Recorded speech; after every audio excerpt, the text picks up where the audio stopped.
شمس ولا صباح ولا حتى أمل.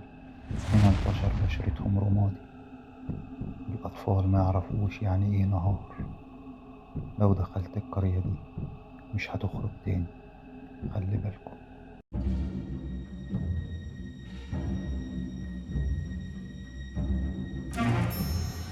في جبال القوقاز في روسيا في قرية ناس بيقولوا عليها سجن الظلام.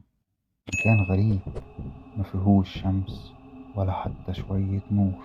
365 يوم في السنة، ظلام في ظلام. الجبال العالية محوطاها من كل حتة زي العلبة المقفولة.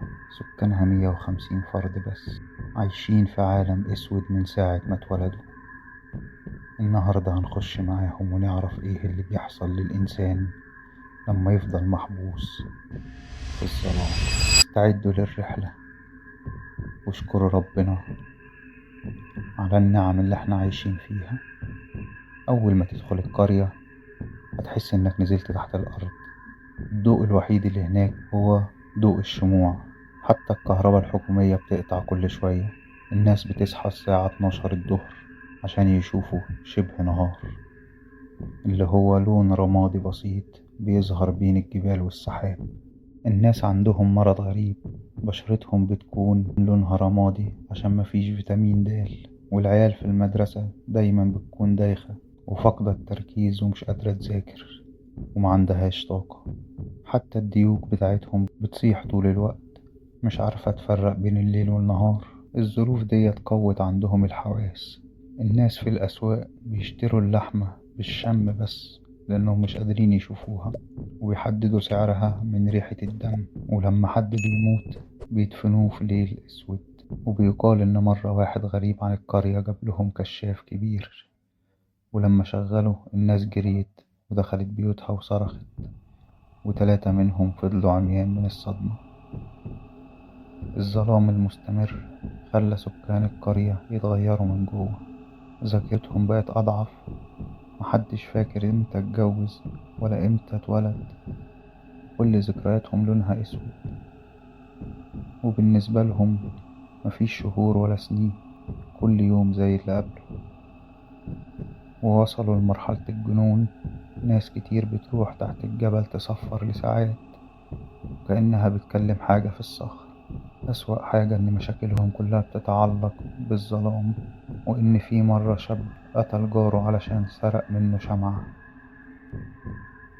وسكان القرية بيقولوا إن في الليالي اللي السحاب بيغطي فيها السماء، السكان بيسمعوا أنين عيال صغيرة من جوه الجبال، وخطوات عملاقة بتعدي فوق أسقف البيوت.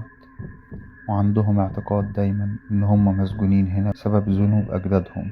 كان في عجوز في القرية اسمه بافل، قبل ما يموت قال لبنته: الجبال دي مش صخور، دي كائنات نايمة من آلاف السنين وإحنا عايشين على ظهرهم.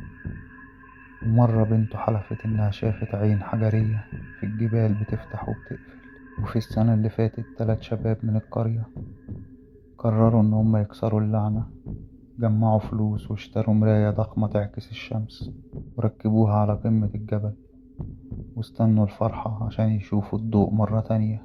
لكن كل اللي شافوه جليدي انهيار جليدي دفن المراية تحت 20 متر تلج، وال3 شباب ماتوا مع المراية. القرية دي لسه موجودة ومحدش يعرف بقى فيها كم فرد. والحكومة الروسية عرضت تنقلهم لمكان فيه شمس، لكن المفاجأة إن 90% منهم رفضوا.